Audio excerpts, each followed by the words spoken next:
Ça m'a surpris encore une fois, le petit 250, comment c'est le fun. Tu te rends compte qu'en fait, t'as pas besoin d'une grosse moto pour triper.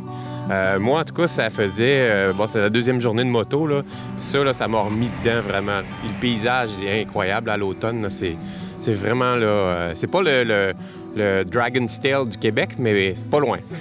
Et les suspensions aussi, pas juste le fait que ça soit le fun à rouler, mais les suspensions, je me disais, une petite moto comme ça, peut-être qu'il y a moins de débattement. Par contre, ça n'a pas cogné une fois, malgré le fait qu'il y a pas mal de trous. Là. C'était même confortable. Puis même pour quelqu'un avec un gabarit plus fort, ça va. Là. Jamais. Merci. Jamais été chercher le fond, ça va super bien. Ça plonge pas trop non plus. Tu sais, quand on connaît pas le chemin, évidemment, des fois, on appréhende la courbe trop facilement. Petit ralentissement du frein avant, mais ça va vraiment bien. Ça se conduit comme un CBR 900. Là. C'est la même stabilité. Le CBR 900 étant pas mal plus sport. Là. Pas mal plus puissant. Pas mal plus puissant, oui, comme 3 fois le moteur.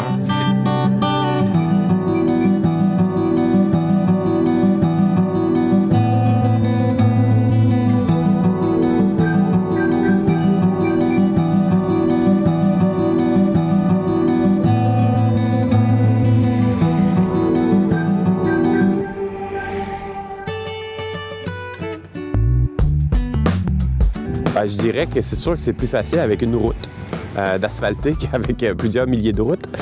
Ils concentrent l'asphalte dans un coup et ils ont fini. Mais c'est la route la plus belle du Québec que j'ai faite au niveau revêtement.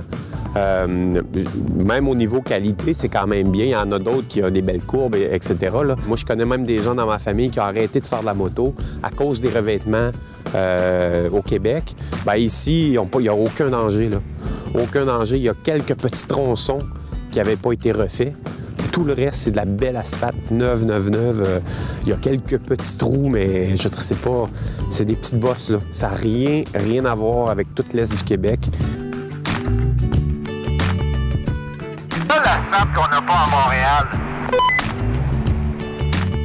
C'est ça, toute la belle asphalte cette année est allée sur la Côte-Nord, puis nous autres, on est pognés dans des trous à Montréal. Fait qu'ils réussissent à l'exporter vers Montréal.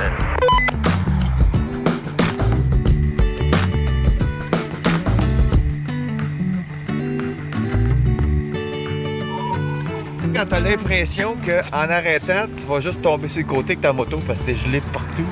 Mais bonne différence de hier. Ouais. Mais on a monté au nord pas mal. Là. On a croisé le 50e parallèle. Alors, sur ces motos-là, des 250, il manque un petit peu de windshield. Il manque un peu de windshield et de chaleur du moteur. Je me mettais à la main comme ça, sur le côté. Mais en tout cas, ça vire à 6500 tours, pas de problème, pendant plusieurs heures.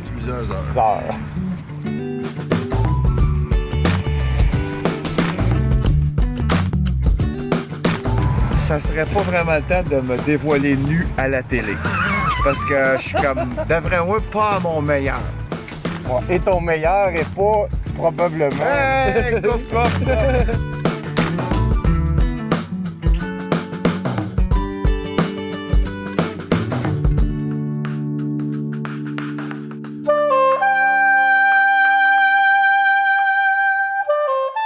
On est à Galix, 15 km à l'extérieur de Port-Cartier. Une belle petite localité sur le bord de l'eau. On est dans un gîte extraordinaire. Le propriétaire et sa femme qui opèrent ça. Vraiment des gens très sympathiques. On sent qu'on vient faire partie de leur famille. C'est des gens ça fait 2 ans qu'ils sont en région ici. Ils viennent vraiment profiter au maximum de ce que la nature a à offrir. Je suis moins fervent de ça. J'ai toujours une petite appréhension par rapport à ça parce que tu sais pas dans quoi tu t'embarques versus un hôtel ou encore une chaîne hôtelière. Tu t'en vas dans un Holiday Inn Express. Tu sais que ça va pas mal ressembler à tous les autres Holiday Inn Express. Donc, en tout cas, moi, je suis de même. Il y en a qui sont pas comme ça, mais moi, je me sens obligé de parler avec le proprio. Donc là, il faut que ça te tente aussi, ça, là. Il faut que le propriétaire soit prêt à ça aussi. Lui, il est super smart, Robert. Donc, ça me réconcilie un peu avec le bed and breakfast.